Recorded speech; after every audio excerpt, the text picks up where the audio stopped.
건축과 도시가 항상 이렇게 섞여 있고, 그 다음에 물론 항상 이렇게 이게 건축이냐, 이게 그러니까 도시적인 이야기냐는 어떻게 보면 딱 이렇게 선을 그을 수는 없는데, 뭔가 건축가들이 건축물을 막 짓다가 어느 순간에 되면 도시의 문제에 관심을 가지게 되고요. 그게 CIAM도 마찬가지였던 얘기고요.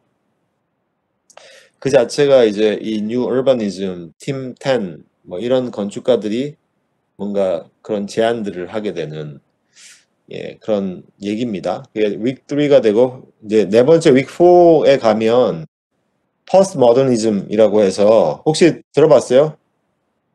포스트 모더니즘. 네, 들어봤어요. 예, 들어봤죠. 이거는 혹시 과목에서 들었어요? 아니면 어떻게 지나가다가 들었어요?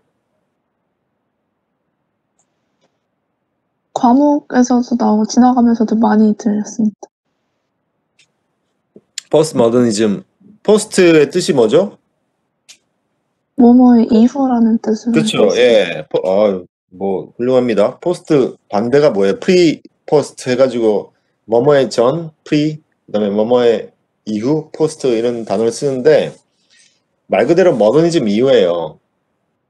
그래서 포스트 모더니즘이라고 하면 모더니즘이 이제 인터내셔널 스타일이라고 이제 딱 약간 공식이 돼 있고요. 1920년대 이후에 어떻게 보면 전 세계로 쫙 펼쳐진 그런 하나의 스타일인데 그 자체가 뭔가 건축에서 많은 문제점이 있었다고 이야기를 하고 그 중에 가장 큰 문제점이 우리가 지금까지 건축은 땅과 뭔가 관련이 있다라고 많이 배웠고 설계할 때 여러분들 4학년까지 설계 스튜디오 하면 항상 대지조사하고 가서 땅을 보고 막 하는데 그런 거 없다는 거죠. 인터내셔널 스타일이라는 거는 그냥 하나의 스타일이 우리 마치 패션처럼 갑자기 어느 날 갑자기 모든 사람들이, 전 세계 사람들이 청바지를 입고 다니는 거죠. 내가 미국에서 태어나건 한국에서 태어나건 그냥 청바지 다 입고 다니는 그런 하나의 스타일이 된 거죠. 마찬가지 건축에서도 이 모더니즘이라는 그리고 인터내셔널 스타일이라고 하는 이 하나의 스타일 자체가 전 세계로 쫙 퍼지면서 한국에도 비슷한 건물이 생겼고 미국에서도 시카고도 마찬가지, 뉴욕도 마찬가지, 아무 곳이나 다 똑같은 건물이 생겼고요. 이제 그런 것들이 막 생긴 이후에 사람들이 뭔가, 도대체 우리가 이 땅이라는 게 무슨 의미일까? 지역이 무슨, 중요함이 있을까? 장소? 이런 것들에 대한 어떤 생각이 다시 이제 들기 시작하고요. 그 다음에 또 여러분들이 포스트 모더니즘 하면 제일 많이 아는 거는 하나의 심볼리즘이라고 해서 상징의 얘기예요. 건축물이 뭔가를 이렇게 상징적으로 드러내야 된다라는 어떤 이야기들 그런 것들이 이제 또 나타나기 시작을 하죠. 여러분들이 아마 세계건축사 1, 2 어떻게 이제 또 수업을 했을 텐데 사실 건축물이 뭔가를 나타내는 이야기는 건축의 역사에 있어서 항상 왔습니다. 그래서 예를 들어서 여러분들이 이제 세계건축사 1에서 예를 들어서 생각나는 거는 아마 칼럼들이죠. 그릭 칼럼들이 있고 이제 위에 막 장식들이 막 있는데 그 장식들이 사실 사람의 모습들을 형상화하는 거죠. 예를 들어서 뭐 이오니안 양식은 이렇게 어떤 여자가 이렇게 물동이를 딱 이고 있는 양식이 모습을 이렇게 가다 보니까 그렇게 간 거죠. 그래서 항상 건물 자체에 역사적으로 건축은 항상 뭔가를 상징하는 역사가 있었어요. 예전부터. 그러다가 어느 순간이 돼서 그 상징이라는 얘기가 우리가 과학과 기술 이런 것들이 발전을 하고요. 근대 사회가 되면서 건축물이 어떤 의미를 가지는 경우가 없어지기 시작했습니다. 그게 모더니즘 시대죠. 하나의 스타일로 다 퍼지기 시작했고요. 그리고 나서 사람들이 거기에 대한 어떤 회의와 건축물에 대한 어떤 그게 과연 무슨 의미지? 뭐 이런 얘기를 하다가 다시 이게 드러나기 시작한 게 이 포스트 모더니즘이에요. 그래서 뭔가 건축물 자체가 하나의 다시 상징을, 그런 의미에서 history, 그다음에 language, 상징은 항상 언어와 연관이 돼 있죠. 우리가 의미라고 하는 구조는 항상 언어죠. 여러분들 가만히 앉아 있다가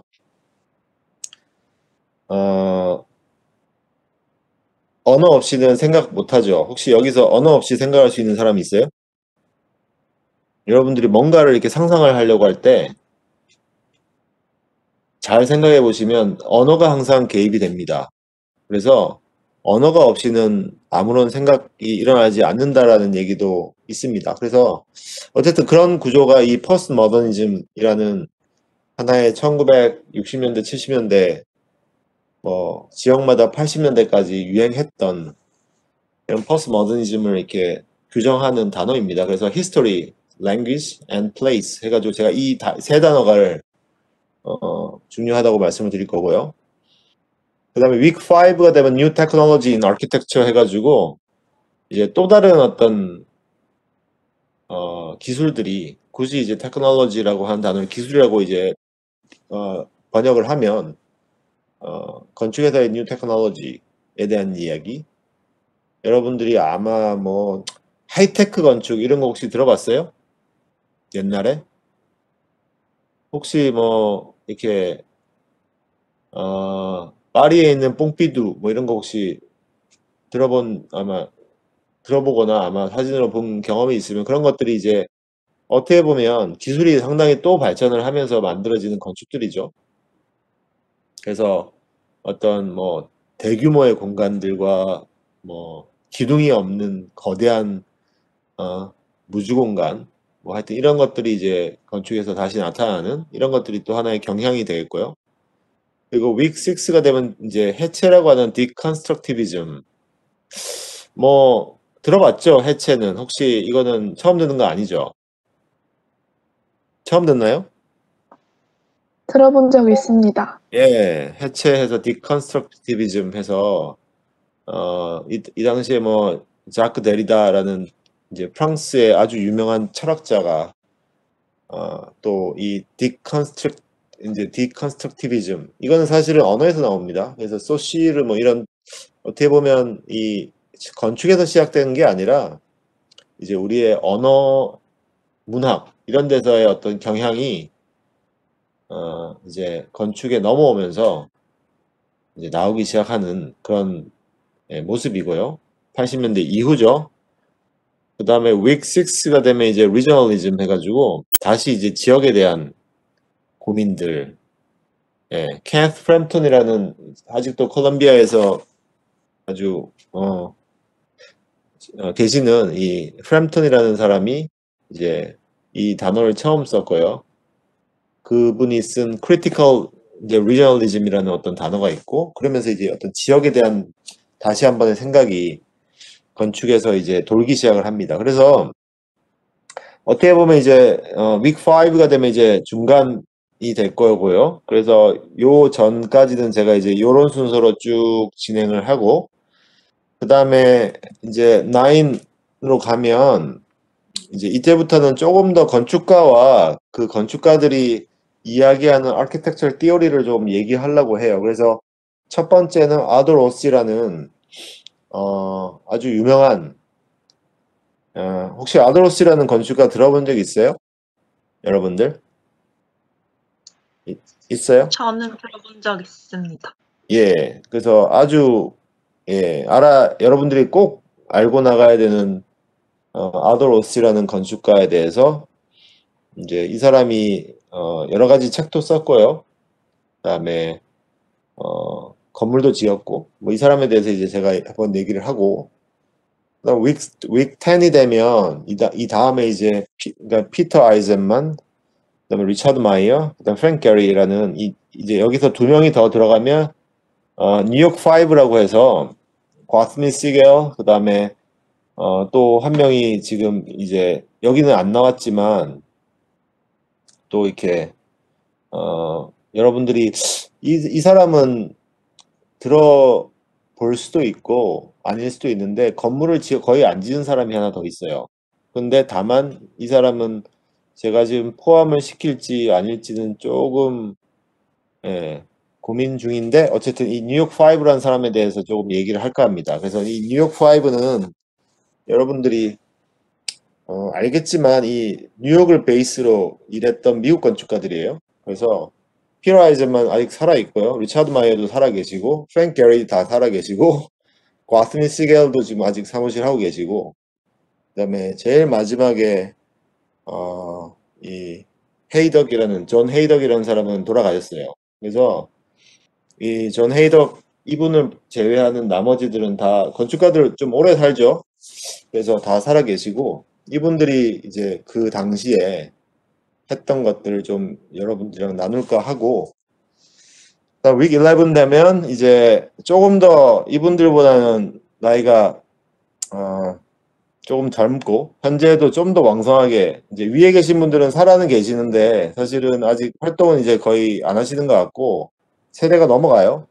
그다음에 스티븐 홀, 그다음에 다니엘, 그러니까 이제 리베스킨 여러분 들어봤을 거예요. 그다음에 요하니 팔라스마라는 건축가. 이분들의 또 나름 공통점이 있다고 저는 생각을 합니다. 그래서 이제 이런 분 다 이름은 들어봤죠. 스티븐 홀 들어봤죠? 못 들어봤어요? 혹시? 들어봤습니다. 들어봤죠. 그다음에 다니엘 리베스킨도 뭐 마찬가지. 그다음에 요하니 팔라스마 혹시 들어봤어요? 못 들어봤어요? 예, 그 핀란드 간 건축가고요. 아주 또 재밌으신 분이고. 그다음에 윅 12가 되면 이제 여러분들이 또 이것도 뭐 항상 모두가 다 알고 넘어가야 되지만 OMA 알죠? AMO. 램쿨하스 알죠? 램쿨하스 모르면 안 됩니다. 4학년이기 때문에 여러분들이 2학년이면 뭐 OMA 들어본 적 없고 램쿨하스 그러면 뭐 이런데 여러분 4학년인데 최소한 여기 있는 사람 다 몰라도 OMA는 예, 아셔야 됩니다. 그래서 들어는 보셨어야 돼요. AMO. 그래서 이 OMA와 AMO에 대한 아키텍 이제 건축 아직까지도 영향을 미치고 램쿠라스는 예전이면 거의 르꼬비지의 어떤 레벨의 건축가예요. 아직까지 활동하고 있고 아직까지 OMA와 램쿠하스의 프랙티스는 여러 건축가들에게 어떤 하나의 바이블처럼 돼 있고요. 그리고 모든 사람이 어떻게 보면 OMA 램쿨하스를 따라 하고 있고요. 뭐 거의 뭐 축구로 치면 거의 메시 수준이죠. 예, 그래서 비유가 정확할지 모르겠으나 어쨌든 예, 그 정도의 어떤 느낌이라서 아셔야 되고요. 그다음에 마지막으로 제가 week 13, 14 이거는 사실은 한국을 좀 이야기하고 싶어요. 여러분들이 어쨌든 한국에서 태어났고 제가 이해하기로는요 아닐 수도 있습니다. 그리고 한국에서 건축을 공부하고 있고 앞으로 많은 친구들이 한국에서 어떤 활동을 할 거라고 저는 믿고 있고 물론 외국도 할 수 있죠. 결국은 한국으로에서의 관계를 가질 거라고 생각을 해서 여러분들이 한국은 어떻게 됐지? 이 부분이 저는 필요하다고 생각합니다. 그래서 마지막에 week 13, 14는 Korean Architecture since 1960 해가지고 이제 전쟁 이후에 우리나라 어떻게 됐지 도대체? 지금 건축가들이 활동은 하고 있는데 과연 이게 어떻게 시작이 된 걸까? 뭐 이런 얘기를 좀 해보면 좋지 않을까? 라는 생각을 했습니다. 그래서 대충 이제 15주의 프레임을 이렇게 잡았고요. 이제 이 자체를 가지고 여러분들이랑 이제 얘기를 할 건데 제가 이제 조금 여러분들한테 좀 부탁드리고 싶은 거는 좀 많이 해줬으면 좋겠어요. 이게 저는 사실 이게 상당히 중요하다고 생각하는 부분인데 이건 항상 저는 얘기를 합니다. 여러분들이 앞으로 건축을 할 거고 그다음에 건축이 아닌 뭘 하든 앞으로 여러분들은 여러분들의 생각을 표현하는 법을 배우셔야 되고 그 자체가 어느 한순간에 되지 않습니다. 그러니까 어느 날 갑자기 입을 딱 닫고 있다가 뭔가 이렇게 득음을 하는 것처럼 이렇게 입이 팡 뚫리는 적은 없어요. 그래서 연습을 하셔야 되고 여러분들 생각을 말로 전달하는 연습을 많이 하셔야 되고 저는 그런 것들이 학교 수업이 해야 되는 역할이라고도 생각을 해요. 그래서 학교에서는 여러분들 뭐 틀리셔도 되잖아요. 교수님도 계시고 친구들도 있고 여러분들 발표할 때도 연습이고 하지만 여러분들이 졸업하는 순간 그때부터는 이제는 실전이잖아요. 그래서 여러분들이 이 생각을 이렇게 전달하는 것도 사실은 많은 연습이 필요하고 그 자체가 이런 수업이나 아니면 스튜디오도 마찬가지로 이렇게 좀 최대한 많이 얘기를 했으면 좋겠고 그 다음에 우리가 지금 한 공간에서 이렇게 수업을 하고 있으면 문제가 좀 덜 될 수 있는데 이렇게 제가 이 온라인으로 이렇게 수업을 할 때는 항상 이렇게 이런 부분이 어려운 것 같아요. 그래서 여러분들의 어떤 반응도 궁금하고 이게 잘 전달이 되는지도 저는 확인을 해야 되고 그러니까 여러분들이 그냥 뭐 별소리 아니래도 한마디씩 그냥 궁금한 게 있으면 툭툭 해주시면 그걸 통해서 또 뭔가 새로운 것들이 만들어질 수 있기 때문에 저는 그런 부분들이 중요하다고 생각을 합니다.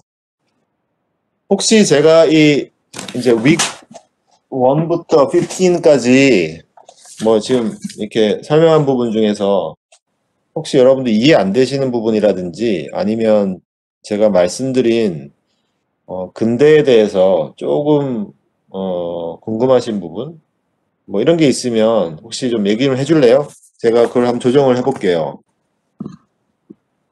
영어로 하셔도 됩니다. 예. 뭐 물론 한국말로 하셔도 되고요. 한번 답 뭐 있으세요? 말이 빨라요?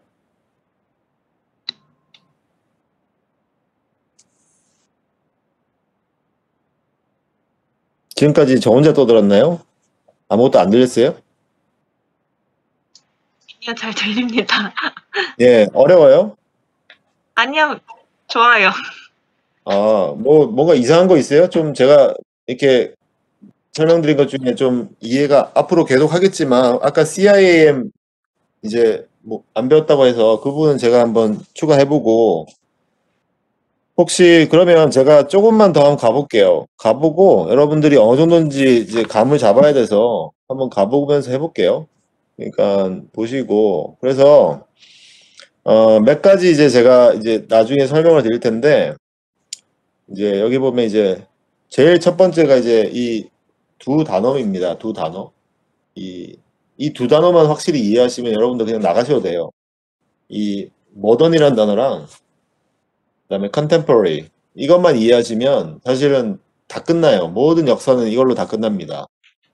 하다못해 마치 제가 무슨 이렇게 학원 강사처럼 얘기하는 것 같은데 사실은 그런 건 아니고 이 모든 역사 과목은 이 모던이랑 이 컨템포러리로 다 끝납니다. 그래서 이 단어만 확실하게 이해하시면 될 것 같아요. 여러분 혹시 이 단어에 대해서 제가 아까 설명한 부분 이해되셨어요? 컨템포러리라는 단어?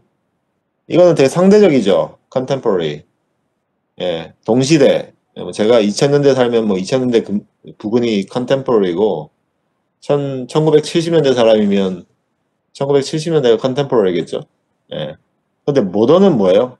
혹시 이 단어에 대해서 제가 아까 설명도 했고 어떤 사람은 르네상스를 모던이라고 했고 어떤 사람은 뭐 1800년대 말부터 모던이라고 하고 어떤 사람은 이 모던이 모더니즘이랑 같다고 생각해서 1920년대 이후 뭐 우리나라는 일제강점기가 1945년에 끝나죠.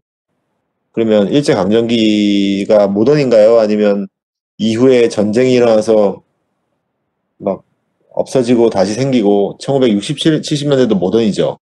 예. 일본어로 하면 이걸 킨다이라고 해가지고 근대, 한국말 근대 알죠?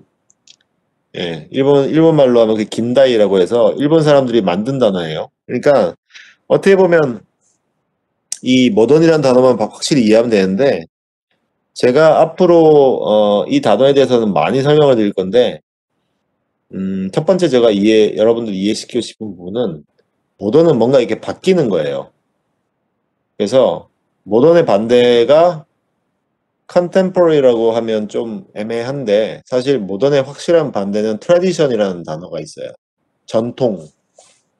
그래서 우리가 어떤 건축 역사나 뭐 미술 역사나 이 모든 역사에서 모던이 등장을 하면 항상 트래디션이라는 게 같이 와요.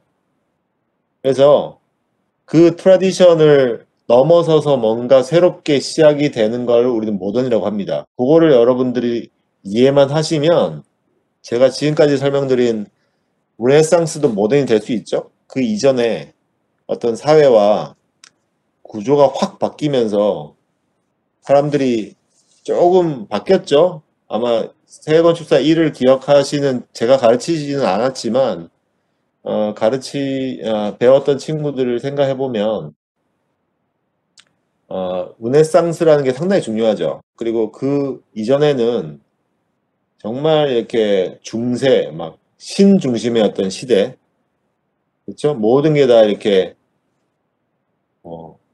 그러니까 교회라고 하죠. 성당 뭐 이런 식의 어떤 건축들이 줄을 이루다가 갑자기 르네상스가 되면서 사람들이 좀 관심이 살짝 틀어지죠. 그래서 어떻게 보면 사람에 대한 관심이 나타나기 시작하고요. 그리고 여러분들이 아마 건축에서 르네상스 아키텍처에서 배운 것들이 뭐 빌라도 있었을 거고, 그렇죠? 그다음에 어떤 저택들이요. 그다음에 광장, 하나 스퀘어 이런 것도 있고요. 그러니까 어떻게 보면 뭔가 바뀌죠. 그 이전의 어떤 문화와 그리고 그 이전의 어떤 소위 미들 에이지스라고 해가지고 중세 시대에는 진짜 막 이렇게 신과 사람의 대결이었다면 르네상스도 마찬가지예요. 마찬가지긴 하지만 조금은 바뀝니다. 사람들의 관심이. 그래서 뭔가 이 집도 이제 짓기 시작하고 물론 그 전도 집이 있었겠지만 관심이 더 가는 거죠. 저택, 건축에서 나타나기 시작하고 그 다음에 그림도 마찬가지죠. 그 전까지만 하면 주로 이게 바이블의 어떤 장면들을 이렇게 여러분들이 이렇게 서양의 옛날 그림들 보면 막 다 바이블 얘기죠. 예. 그 얘기들이 막 있다면 르네상스가 되기 시작하면서 그때 이야기의 주제들이 조금씩 바뀌기 시작합니다. 그래서 어떤 사람은 그런 의미로 모던이라고 합니다. 그리고 반대는 트래디션이라고 하고요. 그래서 제가 첫 번째로 이 모던이라는 단어를 여러분들한테 조금 이해를 시키고 싶고 그 모던이라는 단어는 상당히 항상 이 트래디션이라는 단어와 계속 맞물리면서 왔다 갔다 하고요. 그 다음에 그 모던을 넘어서서 우리가 우리말로 하면 이제 현대라고 하는데 그쵸? 사실은 영어로 하면 contemporary라는 단어를 씁니다. 현대라는 단어가 영어로 이렇게 약간 원투원 트랜슬레이션이 안 돼요. 현대. 우리는 당연하게 현대라고 하지만 이거 현대도 애매하잖아요. 언제가 현대고 언제가 근대고. 근데 영어로 하면 contemporary예요. 그래서 여러분들이 이 단어들만 이해하셔도 우리가 어느 시대를 보고 있고 왜 modern이라는 시기가 약간 이렇게 쭉쭉 늘어나가지고 르네상스부터 해서 1800년도 가능하고 뭐 1920년도 가능하고 그 이후도 가능한지를 이해할 수 있을 거예요. 이해되셨어요? 그 두 단어 이해해요? tradition, 그 다음에 modern, 그 다음에 contemporary. 요 세 개 이해됐어요? 네. 어려워요? 너무 학원스럽나요?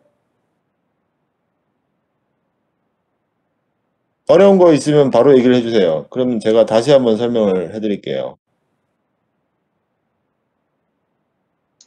있습니다.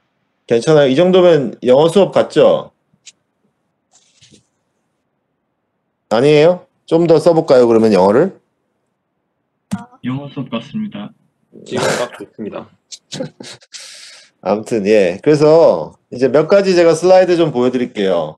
이 근대에 대한 얘기를 조금 먼저 하고 싶은데 여러분들이 이제 근대라는 어떤 그 사회가 이제 시작이 되면서 제가 지금 말씀드린 근대는 이제 1800년대 말이겠죠. 르네상스 얘기도 아니고 저희가 지금 현대 세계건축사 1을 이제 커버를 할 수는 없으니까 대충 이 현대건축 컨템포러리 아키텍처를 이제 커버를 하면서 대충 이제 근대를 툭 치고 나온다면 대충 이제 이 1800년대 말에 여러분들 뭐 증기기관 이게 하고 이게 뭔가 이게 생산 구조가 바뀌죠. 이 사회가 기술이 발전하고 사람들이 이동을 할 수 있죠. 옛날에는 걸어서 가거나 말 타고 가거나 뭐 이 정도였는데 어느 순간 이제 이 이동 수단이 만들어지고요. 그러면서 이동이 편해지고 그러다 보니까 사람들이 도시로 몰리고요. 그쵸? 옛날에 뭐 어디 부산에서 서울 갈 때 뭐 며칠을 걸어가지고 갈 길을 지금은 한 2시간이면 가죠. 어쨌든 이 이동이라는 게 하나의 기술로서 발전을 하고 그리고 그 발전된 어떤 기술로 인해서 도시화가 되고요.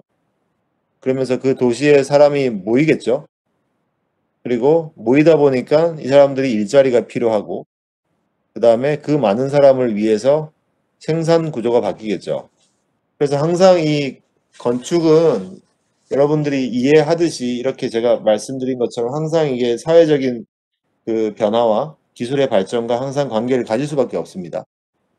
그래서 지금 보시는 게 이 어떤 1800년대 말에 뭐 저 뒤에는 뭔가 좀 옛날식의 건물이 있지만 갑자기 철길이 막 생기고 transportation, 이게 mode of transportation이라고 해서 하나의 기차, 그 다음에 도로, 자동차 이런 게 막 생기고요. 그 다음에 사람들이 몰려서 이제 대량 생산이라는 게 생기죠. mass production이라고 하죠. 옛날에는 그냥 집에서 하나씩 만들고 가족만 쓰고 했지만 이제 뭔가 대량으로 만들 수 있는 구조가 생기기 시작을 하고요. 그래서 이 mass production이라는 자체가 어떻게 보면 이 사회 구조를 바꾸기 시작한 거고 그게 1800년대 말입니다. 또 하나의 어떤 큰 변화가 이제 사람이 바뀌기 시작합니다. 그래서 제가 모던이라는 단어를 아까도 계속 말씀을 드렸는데 항상 모던은 이 트라디션이랑 이렇게 계속 연관을 지을 수밖에 없고요. 그 다음에 이 예전에 어떤 하나의 트라디셔널한 사회에서는 계급이 있는 사회죠. 여러분들 옛날 보면 이렇게 왕이 있고 뭐 있죠. 우리나라도 마찬가지, 서양도 마찬가지. 뭐 다 아시잖아요. 그 구조들. 신이 있고 그전은 그쵸? 신과 어떤 사람의 관계, 또 교황의 힘, 뭐 서양의 역사. 여러분들 뭐 이것저것 많이 보면 영화도 많고 하다못해 무슨 왕자의 게임만 봐도 이렇게 되게 재밌는 구조들이 막 나오잖아요. 그러니까 그런 어떤 사회에서 전통적인 구조에서 트래디셔널한 소사이어티의 구조에서 뭔가 큰 변화가 생기죠. 가장 큰 변화가 서양에서 뭐죠, 여러분들? 이런 새로운 뉴 시리즌스가 나타나기 위한 가장 큰 변화가 서양에서 뭐예요?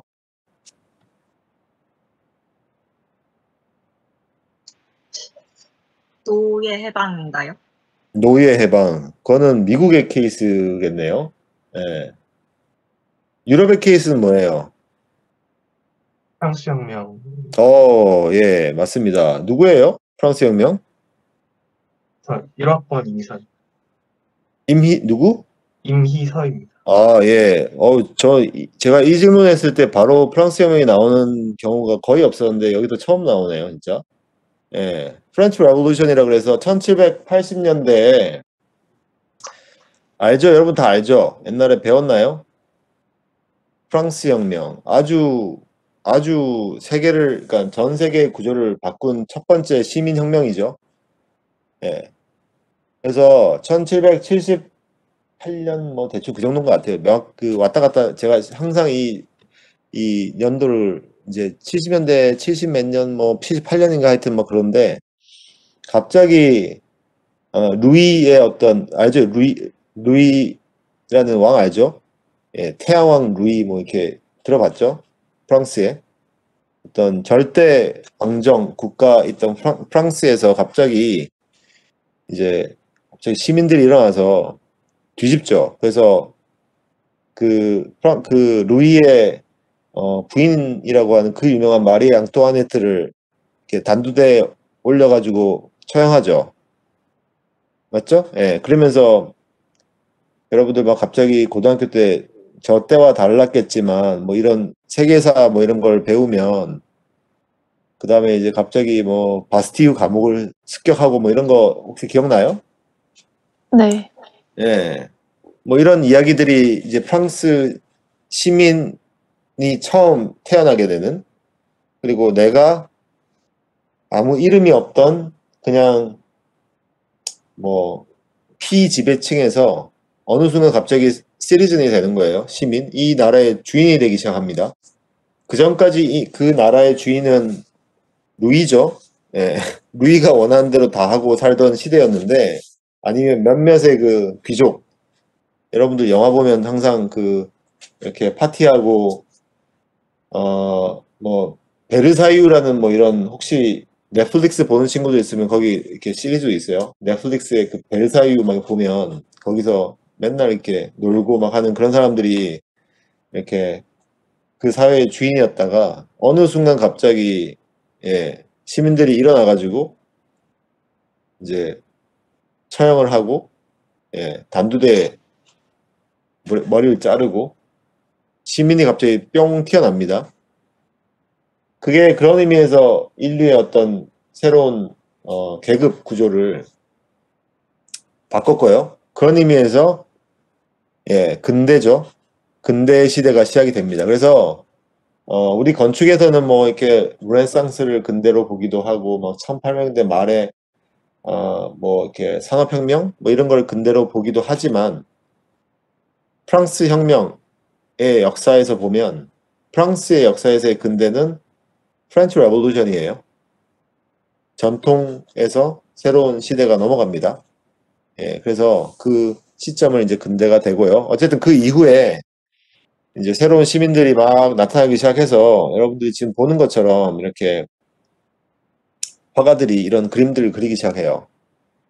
예, 저 사람들이 옛날에 다 이렇게 이름 없는 이렇게 사람이었다가 어느 순간 이렇게 내가 이 사회의 주인, 여러분들 지금 여러분들이 이 사회의 주인이잖아요.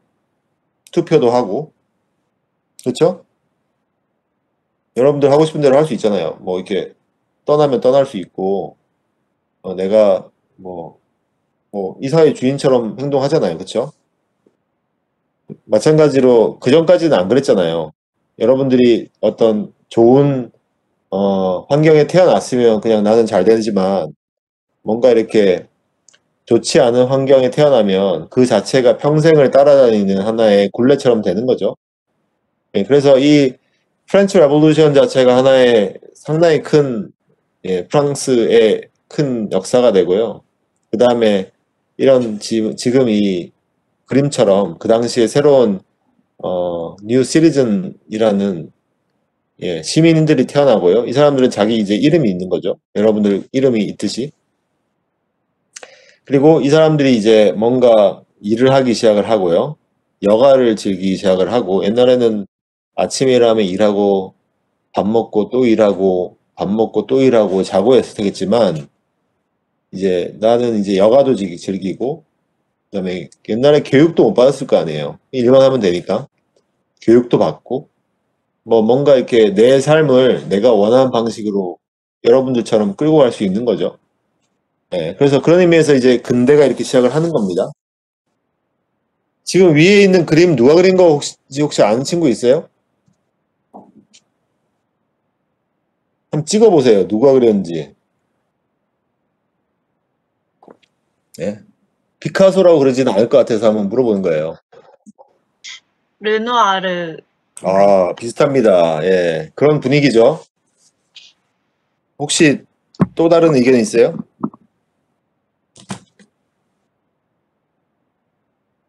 맞는 것 같아요? 르누아르 맞는 것 같아요?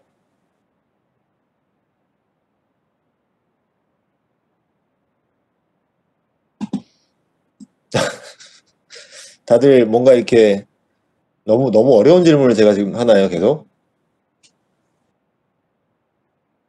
예, 넘어갑니다. 어쨌든 그래서 근대 시대에는 이제 건축에서 제가 방금 이 프렌치 레볼루션 하면서 새로운 막 이렇게 시민들이 일어났다면 건축에서 이제 기술이 바뀌면서 건축이 바뀌기 시작을 해요. 그래서 이걸 이제 근대라고 얘기를 했고 그게 이제 제가 이제 이 단어를 New Technology in Architecture, 그다음에 New Space 뭐 복수로 썼죠. 그다음에 Structure 이렇게 썼는데 건축이 바뀌는 가장 큰 원인이 된 게 이 기술, 재료, 구조 뭐 이런 것들이에요. 그래서 위에 건물이 뭐예요?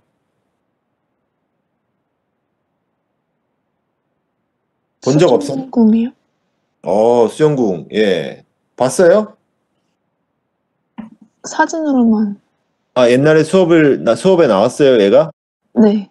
아, 그랬으면 됐네. 일단은 수영궁은 시작했고요. 예. 그래서 이런 그 거대한 구조들이 아마 1850년 정도라고 저는 기억을 하는데 이렇게 이제 영국에서 크리스탈 팰리스라고 하죠. 영어로 하면 이제 이 수영궁이라고 하는 이 거대한 구조가 이제 만들게 되면서 사람들이 갑자기 아니 저건 뭐지? 라는 얘기를 하기 시작합니다. 옛날 건축과 완전 다르죠. 트라디셔널한 뭐 건축을 이 당시만 보더라도 이 당시에 대충 뭐 리바이벌리즘이라 그래가지고 옛날에 혹시 들어봤는지 모르겠으나 옛날에 어떤 건축을 다시 리바이벌하는 재생하는 어떤 유행들이 있었는데 뭐 비슷한 거예요. 그러니까 예를 들어서 그리스 로마 시대의 어떤 건축 아키텍처럴 트라디션을 다시 가져온 다음에 조금 더 섞어가지고 이렇게 만드는 그런 그런 게 유행했던 시기인데 갑자기 이제 그 옆에 이런 크리스탈 팔리스 같이 투명한 재료와 거대한 구조 뭐 이런 것들이 이제 만들어지기 시작하는 거예요. 그래서 이런 것들이 어떻게 보면 건축에서의 근대가 시작이 됐다고 얘기하는 사람이 있고요. 그 다음에 제가 말씀드렸듯이 이제 사람들이 모이기 시작하고 하면서 이 urbanization 도시화가 시작이 되죠. 지금 어디로 가나 서울로 가는 게 제일 낫죠. 여러분들이 서울에 사는 이유는 도시라서 살죠. 만약에 서울이 아무것도 없으면 여기 있을 이유가 별로 없겠죠. 여기 오면 사람들도 많이 만나고 more opportunities 해가지고 기회가 많죠. 예, 볼 것도 많고 그러다 보면 일도 생기고 잡도 많고 예. 어떻게 보면 이제 이 도시화라는 게 상당히 우리 어떤 인류 역사상에서는 상당히 큰 얘기고 그러면서 또 동시에 상당히 많은 문제들도 생기죠. 범죄도 생기고 여러분들 지금 이 코로나 사태 때문에 이 도시라는 게 또 약간 사람들은 떠나기 시작하는 어떤 경우도 생기죠. 뉴스를 보면 이제 도시에서 사람들이 너무 많으니까 이제 좀 떠나야겠다는 사람도 생기고 그렇죠. 뭔가 병이 이렇게 돌기 시작하면 도시는 아주 취약한 구조가 되겠죠. 예. 그래서 어떻게 보면 이 urbanization and social problems 뭐 이런 게 지금 우리가 가지고 있는 문제이기도 하고요. 그 다음에 그 당시에 또 도시가 가지고 있는 문제이기도 합니다. 그래서 어떻게 보면 이 근대 사회의 도시화 동시에 문제들 또 이런 문제가 생기면서 사람들은 또 다른 상상을 합니다. 그래서 ideal cities라고 해가지고 저 사이에 모던이라는 단어를 또 집어넣었는데 이제 이상도시라는 개념들이 나타나기 시작해요. 혹시 이상도시라고 여러분 들어봤어요? 이상도시? 이상도시라는 단어 처음 들어봐요. ideal city. 이상이 뭐예요? 이상이 뭔가요, 여러분? 약간 이상하다는 뜻인가요?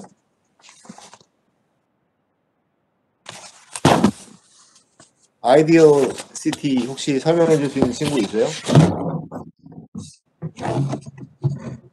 그러니까 세계건축사 2에서 혹시 나왔어요? 아이디어 시티? 아이디얼이라는 단어가 처음 들었어요, 여러분들? 그 3학년 도시계획에서 아, 그때는 어떤 얘기였어요? 아이디어 시티가?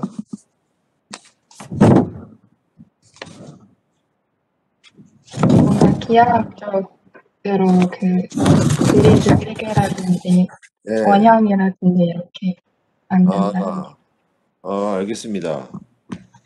뭐, 맞아요. 그리고 혹시 서양건축사, 그러니까, 세계건축사 1에서도 혹시 아이디어 시티 나온 적 있어요? 그 루두의 이상도시 이야기할 때 누구의? 루두의 그 이상도시 쇼 얘기할 때 엄청나게 예, 중요한 걸 배웠네요. 레두, 그쵸? 루두가 아니라 레두, 예. 예, 쇼를 배웠어요? 네? 쇼를 배웠어요? 네네네. 혹시 장영순 교수님이셨어요? 아니요, 다른 교수님께 배웠어요. 혹시 어느 교수님이세요? 제가 궁금해서 그래요. 제가 그때 입대를 하기 전이라서 잘 기억이. 입대하기 전에서 기억이 안 나요, 교수님이? 네. 그래도 교수님을 기억 못하고 내용을 기억해서 다행이네. 예. 아무튼, 레두의 쇼도 이상도시 맞습니다. 아주 엄청나게 중요한 걸 알고 있어서 어디까지 아는지는 확인해 봐야겠으나, 일단은 그 정도까지만 해도 훌륭하다고 생각이 되고, 역사적으로 이상도시의 개념들이 막 있습니다. 여러분도 혹시 걸리버의 여행 알아요? 걸리버의 여행? 알아요? 걸리버 알아요? 네. 걸리버? 네, 예. 알아요. 그 다음에 라퓨타 알아요? 네. 예. 라퓨타 들어본 사람 있어요? 라퓨타? 어디서 들어봤어요? 라퓨타? 걸리버 여행기 2번째 편. 누구예요? 도대체 누가 이렇게 이런 답을? 누구세요? 저 이소미? 18학번 이소미입니다. 걸리버 연기 읽어봤어요? 어릴 때 읽어본 게 다예요. 어릴 때 읽은 지금까지 기억하는 거예요?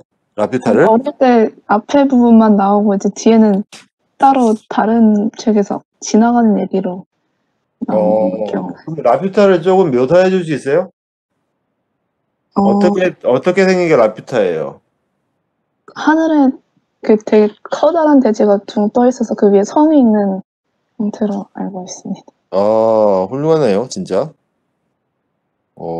여러분들 알아요? 라퓨타? 어디서 봤어요? 여러분들은 천공의 섬 라퓨타라고 혹시 들었죠? 맞죠? 예, 그 라퓨타가 사실 걸리버 여행기에 나오는 라퓨타입니다. 예, 그리고 그 도시가 어떻게 보면 이상도시죠. 뭔가 이상이라고 하면 현실을 떠나서 우리가 상상에만 존재하는, 예, 그리고, 혹시 관심이 있으면 걸리버 여행기를 한번 다시 꺼내서 한번 보시면 되게 좋은 것 같아요. 저도 예전에 이렇게 잘 신경 안 쓰다가 이제 보게 됐는데, 여러분들이 알고 있는 많은 것들이 옛날 고전에 많이 있습니다. 그래서 걸리버 여행기의 라퓨타, 그다음에 이런 거 다 일단 역사 속에서 다 나오는 이야기들이 이상도시, 그리고 아까 그 그리드 도시 마찬가지 근대에서 나오죠. 뭔가 효율을 위해서 이렇게 격자형으로 쭉 만든 그런 도시. 그리고 그런 것들이 어떻게 보면 이제 예전에 근대 이상도시였고요. 지금 마찬가지 이 얘기도 뭐 제가 컨템포러리 아키텍처 뭐 근대 모던 아키텍처 얘기를 하지만 마찬가지로 이런 도시적인 문제들이 생기면서요. 사람들은 또 이상도시를 꿈꿉니다. 근대 시대에. 그래서 이후에 어떤 이상도시는 이제 여러분 혹시 가든시티라고 들어본 적이 있는지 모르겠지만 예, 이렇게 도시를 떠나서 이렇게 녹지가 많은, 그리고 이게 가든시티의 개념, 그리고 꼴비지에가 또 많은 그런 유니테 다비타시옹 이런 거 혹시 다 여러분 알죠? 배웠죠? 배웠나요? 배웠습니다. 예, 유니테 다비타시옹도 나름 파리에서 떨어져서 뭔가 새로운 어떤 아파트 같은 거기에 모든 도시에 필요한 기능들을 다 집어넣어서 만든 하나의 이상도시 개념으로 볼 수도 있고요. 마찬가지 뭐 이상이라는 생각은 어쨌든 현재 도시를 떠나서 만들어진 그런 예, 도시라고 이해하시면 될 것 같아요. 그래서 그런 이야기들이 이제 쭉 나오고요. 그리고 이제 모더니즘 제가 아까도 말씀드렸지만 여러분 모더니즘 뭔지 아세요?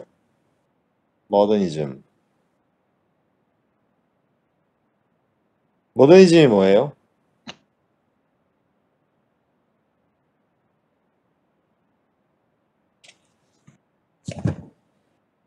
ISM이 뭐예요? 모든 단어의 끝이 ISM으로 끝나는 보통 무슨 뭐 심볼리즘 뭐 ISM 이렇게 끝나는 게 있죠. 이게 뭐예요? 모더니즘, 심볼리즘. 무슨 주의. 예, 우리로 치면 주의죠, 주의. 근데 약간 좀 풀어서 설명해 주시죠. 이게 뭐예요? 주의가? urbanism 이런 게 뭐예요?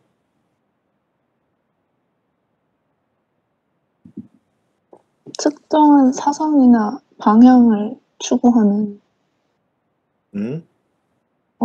사람들의 집단? 집단? 네. 모더니즘의 사람들이 집단인가요? 혹시? 예. 혹시 설명 뭐 좀 더 해볼래요? 약간 조금 더 예, 용기를 가지고 좀 더 마무리를 해볼래요?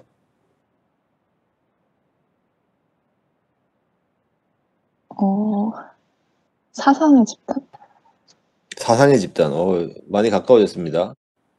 뭐 제가 굳이 설명하자면 ISM 이렇게 끝나는 단어는 뭔가 사람들이 막 이렇게 여러 가지 이렇게 뭐 이게 사람들의 어떤 생각일 수도 있고 사회적인 어떤 경향일 수도 있고요. 트렌드일 수도 있고요. 그런 것들이 하나로 이렇게 굳어질 경우에 우리는 이거를 하나의 뭐뭐뭐 이즘 이렇게 얘기를 하는 것 같아요.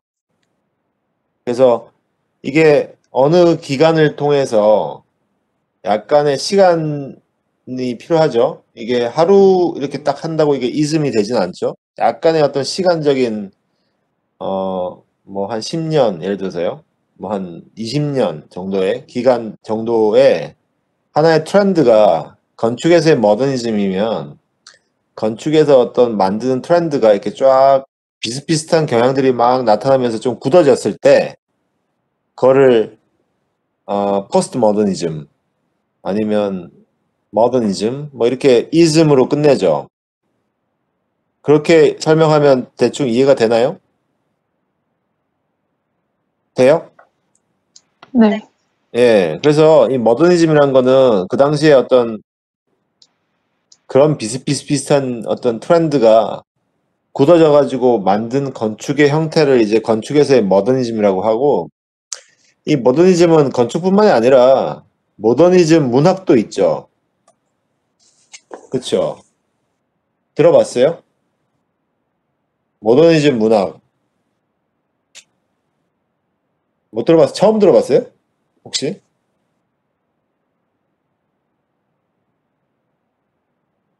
정말 처음 들어봤어요? 그러면 혹시 모더니즘 음악은 들어봤어요? 포스트 모던 예술은 들어봤죠? 맞아요? 아니에요?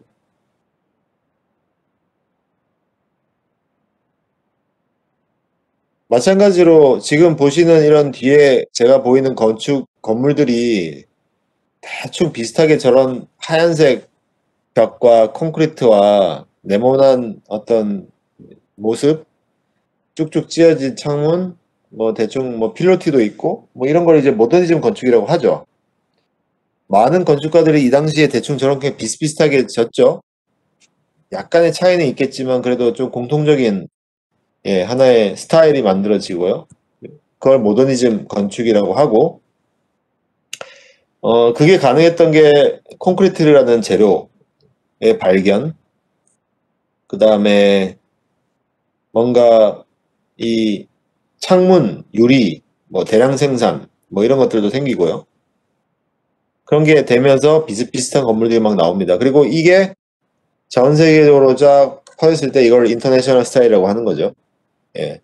제가 아까 말씀드린 모두가 청바지를 입고 돌아다니는 어떤 예, 상황이 건축에서 나타난 겁니다.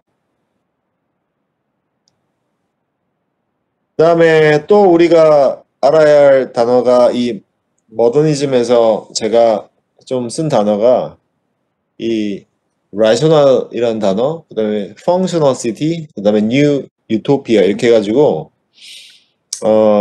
rational이라는 게 뭐예요? 여러분 혹시 rational이라는 단어 들어본 적 있어요?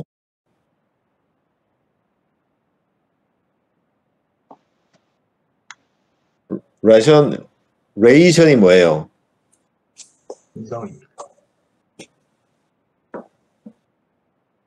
뭐 처음 들어봤어요? rational 이 단어?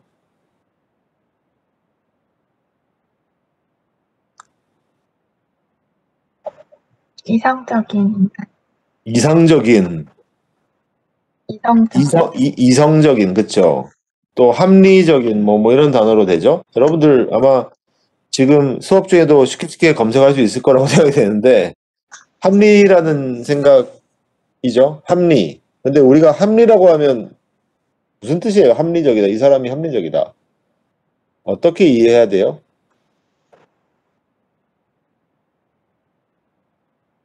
여러분 자신은 이렇게 합리적이세요? 자기 자신이 말이 안 된다고 생각하는 사람도 많이 있죠. 건축에서 rational이라고 하면 뭐예요? 이 당시에 rational이면 뭘까요?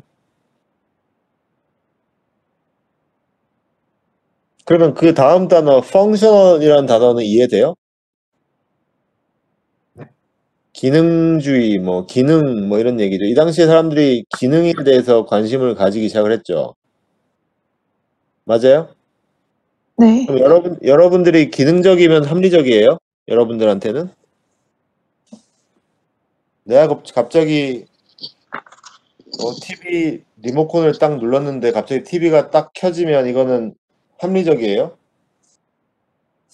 네. 그렇게 보면 돼요? 근데 갑자기 리모컨을 딱 눌렀는데 TV가 안 켜지고 옆에 있는 뭐 전자레인지가 돌아간다고 하면 이게 합리적인 거예요? 뭐예요? 그냥 멘붕이에요? 그렇게 되면? 어떻게 이해하면 돼요? 이 rational이라는 단어는? 여러분들 다 배운 거라고 생각해서 제가 얘기를 하고 있는데 혹시 function이라는 단어 분명히 들었을 텐데 그리고 그 유토피아는 이미 제가 살짝 얘기를 했고요. 근데 이 rational이라는 단어는 뭐라고 이해하면 돼요? 여러분들 가장 rational이라고 하면 내가 빵집에 가서 아니 커피라고 하죠. 커피집에 가서 5,000원짜리 커피를 샀는데 여러분들이 10,000원을 줬어요. 그러니까 거스름돈으로 요즘에는 다 카드를 긁어서 이런 일이 없겠지만 이런 예도 안 맞을 수도 있는데 이해 못한다고 얘기하지 마시고 10,000원을 줬어요. 근데 그 상대방이 4,500원을 거스름돈을 주면 이게 rational한 거예요? 가장 이 말이 안 되죠. 5,000원짜리 커피를 사고 10,000원을 줬으면 5,000원을 줘야잖아요.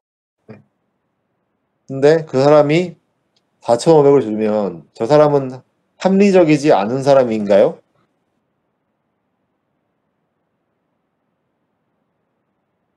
커피 안 사봤어요, 다들? 예? 커피, 뭐 이렇게, 커피가 뭔지 몰라요? 아니면 이게, 5,000원에서, 그러니까 10,000원에서 5,000원을 빼는 게 너무 어려운 일이에요? 계산이 안 되는 거예요? 어떻게 되는 거예요? 합리적인 거예요? 아니면 아니에요?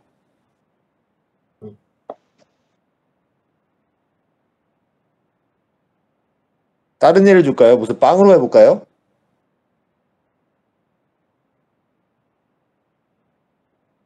가장 레셔널하다고 하면 우리가 이 수학적인 얘기라고 저는 생각을 해요. 그러니까 쉽게 얘기해서 수학적인 예를 들면 가장 이해가 되는 게 내가 5,000원짜리 뭘 사서 10,000원짜리를 줬을 때 이 사람이 나에게 5,000원짜리를 거스름을 주면 가장 합리적이라고 생각하는데 만약에 4,500을 주면 이거는 계산이 틀린 거죠. 그리고 저 사람은 합리적이지 않다고 이해할 수 있는 거죠. 그리고 그런 의미에서 이 건축에서의 이 레셔널이라고 하면 건축에서 뭐 이렇게 뭐 얼마 돈을 왔다 갔다 하는 게 아니라 효율에 대한 얘기라고 생각하시면 조금 더 빠를 것 같아요. 좀 더 효율적인, 그리고 좀 더 기능적인. 그래서 효율이라고 하면 뭔가 우리가 집에서 동선이 뭐 꼬이지 않고 효율적인 동선이 만들어진다든지, 아마 여러분들이 4학년이라고 하면 이제 조금 복잡한 설계를 하고 있을 텐데, 동선의 문제라든지 아니면 뭐 집에서의 어떤 큰 창문이, 예를 들어서 뭐 거실에 어떤 큰 창문이 있어서 빛이 잘 들어와 가지고 뭐 집안을 밝게 만들어서 뭐 공간을 분위기 있게 만든다든지, 아니면 저쪽에 좋은 뷰가 있을 때 저쪽에다 창문을 뚫어서 내가 집안에서 저쪽에 있는 뷰를 볼 수 있는 그런 이야기라든지, 그런 게 아마 가장 효율적이고 합리적이라고 우리는 이 시대에는 얘기를 했던 것 같아요. 그래서 제가 얘기하는 이 모더니즘의 시대에는 이 rational이라는 단어, 그다음에 functional이라는 단어, 이 단어가 되게 중요한 단어고, 여러분들이 그런 의미에서 조금 이해를 해줬으면 좋겠고요. 그게 우리말로 하면, 굳이 따지자면 합리적이라는 단어를 쓰는 것 같아요. 예, 그거의 어떤 뭐 예를 들어서 우리가 contemporary라는 단어를 현대라고 쓰는 것처럼, 영어에서의 어떤 rational이라고 하면 상당히 이제 효율에 대한 얘기, 그리고 그런 의미에서 우리가 이해를 하면 조금 더 이 당시의 사람이 이해한 범위를 좀 더 우리가 캐치할 수 있을 것 같아요. 이해됐죠? 이해 안 되면 얘기를 해주세요. 제가 여러분들의 어떤 뭐죠? 한 명 한 명을 다 이렇게 반응을 알 수가 없어서 얘기를 해주시면 제가 설명을 더 드릴게요. 그리고 이제 그 유명한 이 인터내셔널 스타일이라고 나온 거고요. 이 모더니즘이 전 세계에 퍼지면 인터내셔널 스타일이 된 거예요. 그래서 지금 제가 쓴 단어가 이제 아까 뭐 좀 그 모더니즘에서 이게 하나의 스타일로 고착화돼서, 그리고 그 스타일로 고착화된 게 전 세계에 퍼지는, 그래서 스타일라이제이션이라는 단어와 글로벌라이제이션, 이 단어 두 개를 쓴 거예요. 그리고 이 자체가 지금 왼쪽에 보는 건물이 있는데 이게 뭐예요? 왼쪽 건물이? 시그램 빌딩. 네, 시그램. 이거는 배웠어요? 네. 네, 누가 했어요, 이거는?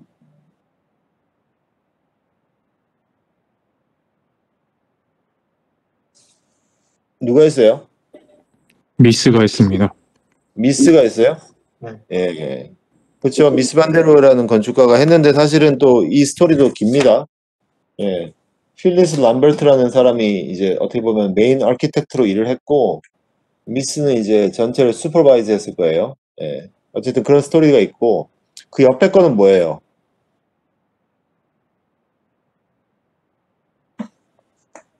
처음 봤어요? 그 옆에 거?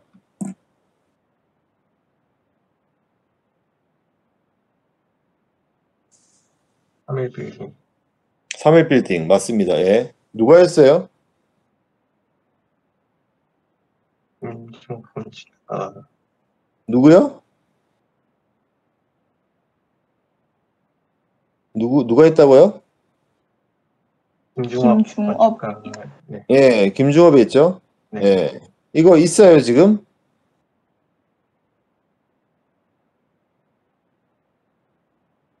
리모델링 한 걸로 알고 있어. 아, 예. 리모델링을 최근에 해서 정림건축이랑 뭐 이렇게 같이 해서 리모델링 해가지고, 예, 한 거 있고, 어디 있어요?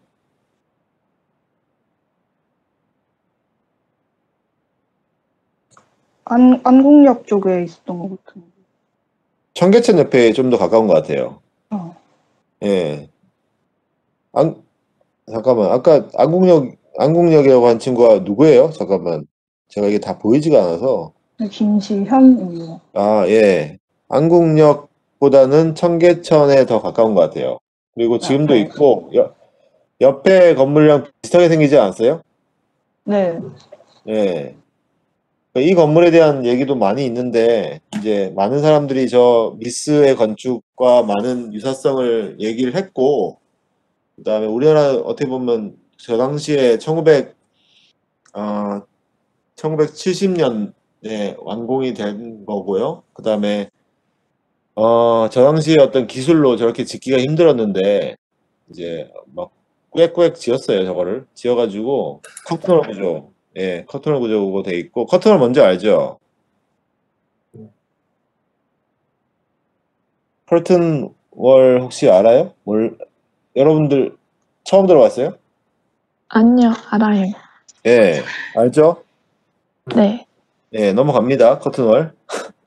커튼월로 만든 건축이고, 그 다음에 상당히 비슷한, 그 당시에 외국에서 유행했던 이 왼쪽 거랑 비슷한 그런 유행, 인터내셔널 스타일 아키텍처의 하나의 예라고도 볼 수가 있고요. 나중에 뭐 또 기회가 되면 제가 이 부분도 조금 얘기를 해드릴게요. 어차피 우리나라로 치면 1970년대 이후의 어떤 건축이기 때문에 이게 뭐 컨템포러리의 범주에도 들어갈 수 있다고 생각을 하고 얘기를 해볼게요. 그래서 이렇게 되고 그 다음에 이제 1968년 이후 뭐 제가 이 1968년도라고 얘기한 이유는 사실 1968년도가 서양의 어떤 특히 프랑스의 역사에서는 상당히 큰 해고요. 예, 그 1968년도에 많은 어떤 예술가들과 어떤 시민들과 또 건축가들이 이 프랑스의 정부에 대항해서 또 한 번 이렇게 저항하는 일이 있었고요. 그래서 철학하는 사람들도 그랬고 하여튼 여러 가지 큰 일이 있었던 이 해가 1968년도입니다. 그래서 이 이후에 또 프랑스는 한 번씩 크게 바뀌기 시작했고 여러분들이 이렇게 되게 재밌는 건데 프랑스란 나라를 보면 되게 지금 이 코로나 시대에 프랑스의 어떤 대처를 봐도 재밌죠. 그러니까 우리는 나오지 마세요 그러면 대부분 안 나가고 이게 있는데 프랑스 사람들은 나오지 마세요 그러면 이제 왜 안 나가야 되냐, 왜 나의 자유를 너희가 구속하냐, 뭐 이렇게 많이 가죠. 그래서 그 자체가 사실은 이 프랑스 혁명부터 시작됐다고 이제 다들 생각을 하고 우리가 서양 사람들이 왜 코로나를 저렇게 코로나의 어떤 뭐 방역 수칙을 안 지키고 왜 마스크를 안 쓰고 왜 쟤는 저러고 있고 막 뭐 이걸 보면 여러 가지 해석이 있는데 저는 생각하기로는 이 프랑스란 나라의 시작이 이제 프랑스 혁명, 시민의 시작, 시민들 자체가 쟁취했던 어떤 자유, 뭐 이런 부분들이 어떻게 보면 그 사람들의 어떤 뿌리에 있고 그런 생각들이 항상 이렇게 지켜져 와서 뭔가 자신의 자유가 통제되는 부분들에 대해서 많은 저항이 있는 것 같아요. 그래서 어떻게 보면 이 지금 코로나 시대의 어떤 각 나라 사람들의 어떤 다른 대처법도 어떻게 보면 좀 이렇게 눈여겨볼 필요가 있고 그런 의미에서 이 1968년도도 프랑스에서는 상당히 큰 해였고요. 그리고 뭔가 이 건축에서의 어떤 모더니즘도 그랬지만 사회적으로 어떤 근대 사회가 무너지는 어떤 계기가 된 시기입니다. 그래서 어떻게 보면 이런 건축에서는 이제 뭔가 굳이 얘기하자면 이제 아파트 같은 건축들이 계속 들었으니까 인터내셔널 스타일이라고 이제 뭐 딴 거 관계없이 그냥 똑같은 게 쫙 퍼졌던 시기가 있었고 그걸 이제 사람들이 좀 비인간적이고 주거 환경이 안 좋다 뭐 이런 얘기를 하다 보니까 이제 거기에 대한 크리티시즘이 시작이 됐어요. 그래서 이 아키텍처럴 크리티시즘이라는 어떤 장르가 사실은 이제부터 시작이 됐다고 이해를 하시면 돼요. 1968년 이후 근대에 대한 어떤 반성, 포스트 모던의 시작, 뭐 이럴 때부터 이 아키텍처럴 크리티시즘이라는 장르가 시작이 됐고 우리가 이 건축을 이 비평하는 문화 자체도 사실은 이 이후에 시작이 됐다라고 이해를 하셔도 될 것 같아요. 그리고 이제 그게 끝나면서 새로운 어떤 건축들, 그게 이제 제가 나중에 이야기할 팀 X, 팀 10, 뉴 얼버니즘, 뭐 이런 이야기들일 것 같고요. 그게 이제 그걸 중심으로 활동한 건축가들, 알도 반 아이크라는, 혹시 들어본 적 있어요? 알도 반 아이크라는 이 네덜란드 건축가.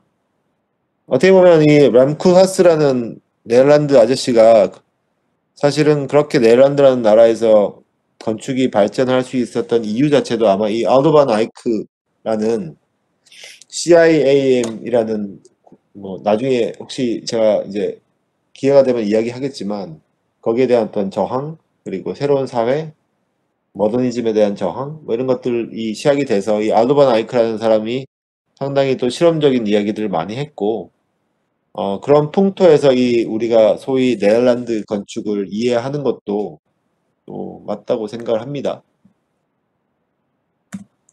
그리고 이제 이후에 새로운 포스트 모더니즘이죠. 그래서 제가 그냥 고민을 하다가 이제 일단은 Modernism and its Aftermath라고 이제 얘기를 했는데, 이 당시 어떤 시대의 또 다른 중요한 이야기들이 이 Mass Society, 그다음에 트래디션, 또 트래디션이 다시 나타나기 시작합니다. 모던이 트래디션을 넘어섰다가 다시 또 포스트 모던에는 트래디션이 다시 등장을 해요.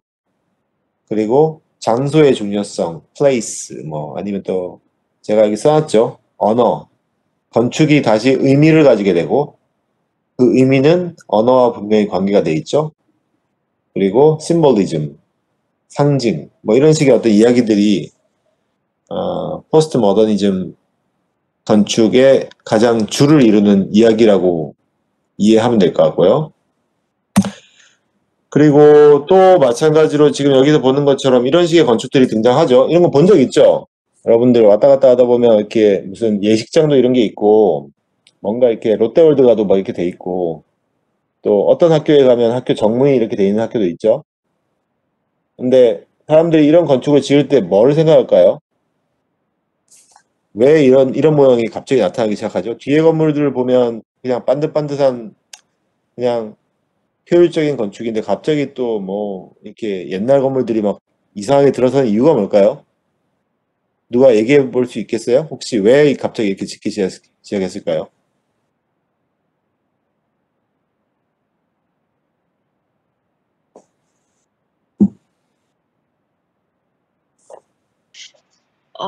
해당 장소에 대한 상징성이 부족하다고 생각해서 그런 상징이 되는 건물을 지은 게 아닐까요? 예, 그것도 답이 됩니다. 또 롯데월드에 왜 사람들이 롯데월드에 그렇게 뭐죠? 롯데월드에 가보시면 왜 건물을 그렇게 지어요? 무슨 이렇게 막 이렇게 무슨 마법의 성처럼 이렇게 짓는 이유가 뭐예요?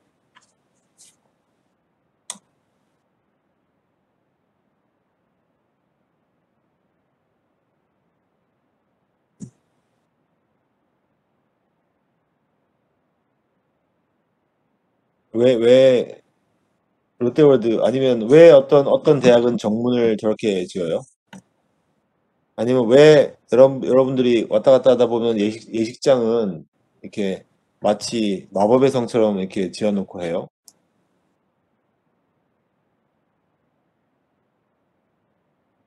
한번 생각해 본 적 없어요, 여러분들?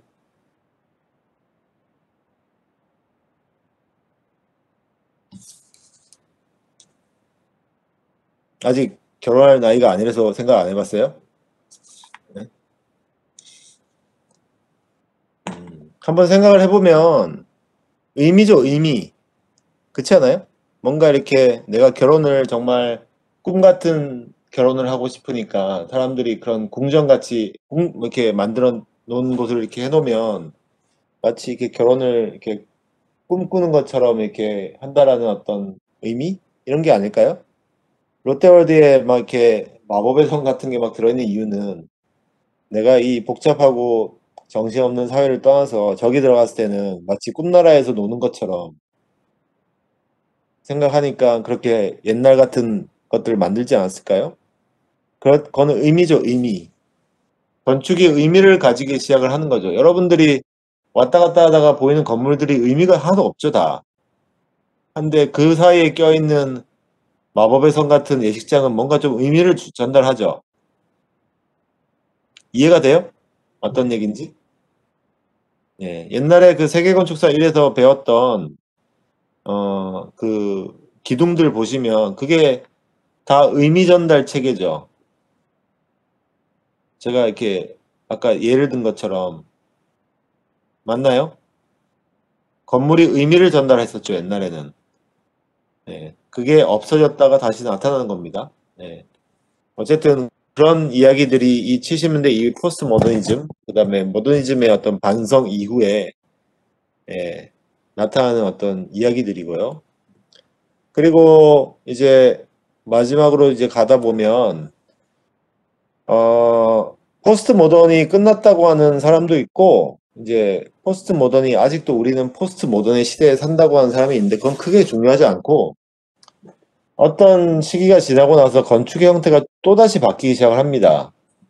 건축의 어떤 모습들이. 그래서 그걸 이제 어떻게 규정을 하느냐인데 그거를 그냥 포스트 모던의 연장선이라고 볼 수도 있고 아니면 또 다른 시대라고 이야기하는 사람이 있는데 그거는 조금 더 지나야 될 것 같아요. 그래서 우리나라 우리가 한참 뒤에 아마 여러분들도 다 이제 지나고 나서 한 100년 뒤에 누군가가 이 시대를 바라보면서 예, 그 시대를 결정을 하겠죠.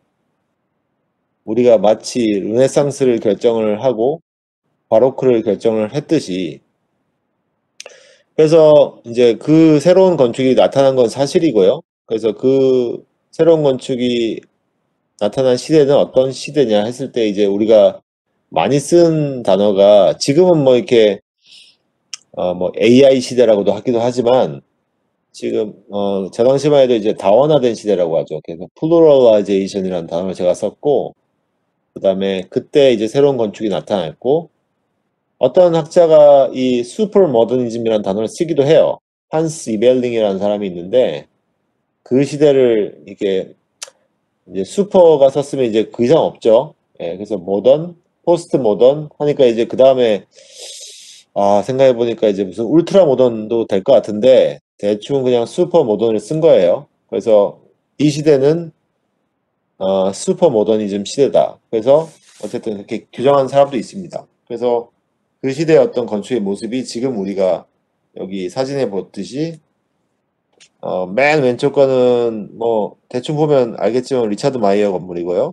중간 거는 뽕피두 센터죠.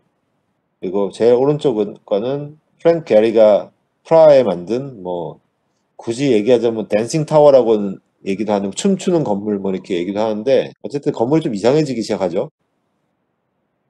막 찌그러지고 건물이 막 갑자기 무슨 이렇게 하얀색 무슨 정신병원처럼 만들기도 하고 또 하나는 뭐 이렇게 구조체가 다 드러나는 뽕피드 같이 또 지나면 또 이상한 건물들이 막 나옵니다.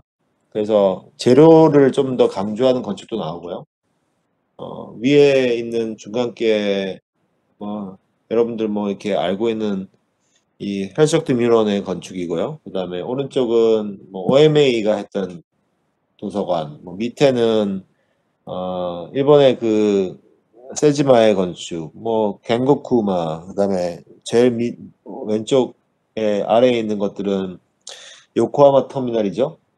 FOA 지금은 없는데 예, 옛날에 한때 잘 나갔던 건축가들 뭐 이런 식의 어떤 뭔가 이전과는 다른 또 다른 건축이 나타나기 시작을 했고요.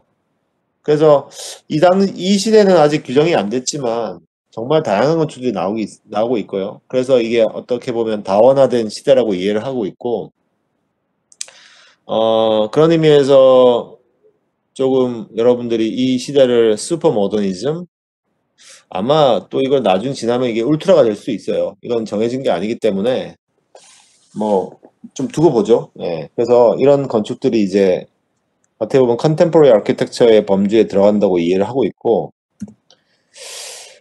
제가 이제 전체적인 그 한번 쓱 이렇게 얘기한 걸 넘어가서 좀 구체적인 걸 얘기를 드리자면 이게 여러분들 SPC는 아시죠? 이게 건축학 인증 관련해서 이게 이제 4번이 찍혀 있어서 어쨌든 이 얘기는 제가 한번 드려야 될 것 같아서 4번으로 넘어가고요. 그 다음에 이제 이밸류에이션에 대한 얘기 좀 해드리면 제가 대충 이렇게 잡아봤습니다. 그래서 첫 번째 중간, 기말, 이밸류에이션이 전체 30% 30% 해서 60%를 좌우하고요. 그 다음에 저는 이 클래스 디스커션 되게 중요하다고 생각합니다. 여러분들 참여가 저는 상당히 중요하다고 생각해서 이건 20% 정도 잡고 있고요. 그 다음에 어텐던스 이것도 20% 정도 잡고 있어요. 그래서 지금 중간 기말에 대해서 제가 어떻게 평가를 할지는 조금 고민 중이고요. 이게 시험의 형식일지 아니면 조금 여러분들 뭐 좀 생각 중입니다. 이게 코로나 때문에 조금 이게 시험이 어려울 수 있을 것 같기도 하고요. 아니면 간단하게 여러분들의 생각을 간단하게 조금 이렇게 발표하는 형식이든지 조금 고민하고 있는 중인데 요거는 조금 지나면서 제가 결정을 할 거고요. 그 다음에 제가 몇 가지 이제 리딩 리스트를 좀 만들고 있는데 영어 책들이에요. 영어 책들이고 근데 이게 영어 수업이다 보니까 영어 책들을 제가 좀 넣고 있는데 이게 이제 세 가지 일단은 중요한 책 세 가지를 여러분들이 꼭 다 읽지는 않아도 한번 아셔야 될 책이어서 첫 번째 마이클 헤이즈라고 지금 하버드에 있는 선생인데 Architecture Theory Since 1968이라고 이제 쫙 그 68년 이후에 건축 이론들을 정리한 책이 있고요. 예. 그 다음에 캐스 프램튼 이분은 이제 콜롬비아에 있는 분인데 이 책은 최근에 한글로도 트랜슬레이트 돼 있습니다. 그래서 한번 그것도 찾아보시면 좋고 그 다음에 제가 마지막에 얘기했던 슈퍼 모더니즘이라고 얘기했던 그 이름을 처음 쓴 한스 이벨링이라는 분의 책이에요. 이분은 더치 사람이에요. 예, 그래서 이 사람이 쓴 슈퍼 모더니즘이라고 되게 얇은 책이 하나 있어요. 그래서 이 책이 이제 어떻게 보면 제가 가르치는 전체 내용들을 참고할 책이고 전체적인 어떤 얘기는 뭐 제가 이 책을 참고로 해서 전체 구조는 또 계속 이제 좀 왔다 갔다 하면서 잡을 계획이고요. 여러분들 꼭 뭐 아시고 넘어가면 좋을 분들이에요. 뭐 다들 건축 이론 쪽으로는 다 훌륭하신 분들이고 저는 뭐 개인적으로 다 이 세 분들 다 만나봤는데 다들 뭐 아직까지도 활발하게 활동을 하고 계십니다.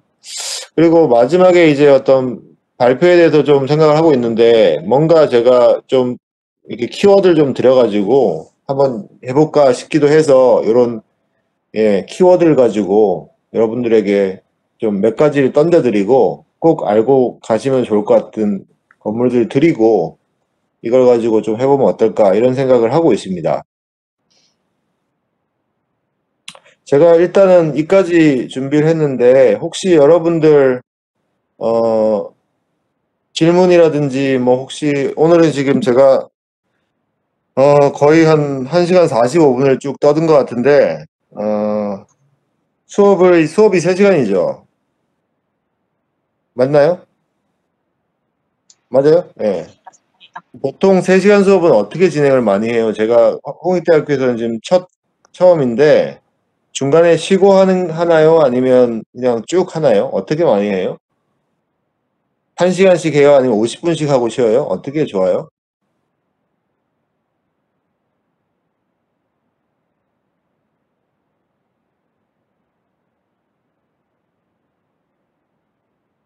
너무 어려운 질문을 하나요? 아니, 교수님들마다 다 다르셔서 여러분들 어떤 게 좋아요? 여러분들은 제가 지금 1시간 45분 정도 쫙 얘기한 건데 이렇게 하는 게 좋아요?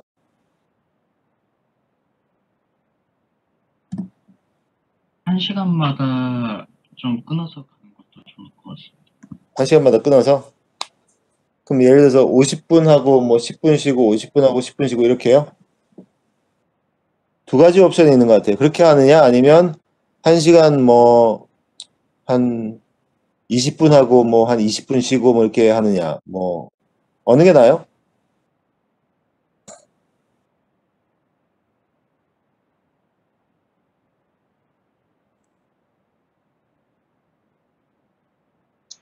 한 시간 20분 정도 쭉 수업하고 한 번 쉬고 이렇게 2번 하는 게 좋을 것 같습니다. 아, 그래요? 괜찮아요? 다들 괜찮아요? 이건 뭐 제가 여러분들 원하는 대로 맞출 거니까 혹시 괜찮아요? 네. 예, 그러면 일단 뭐 그렇게 가는 걸로 해보고 중간에 뭔가 되게 길어지면 또 알려주시고요. 그리고 전체 오늘 내용 중에서 혹시 궁금한 거 있어요? 제가 이야기한 내용 중에서 첫 시간에 너무 많은 걸 얘기했나요?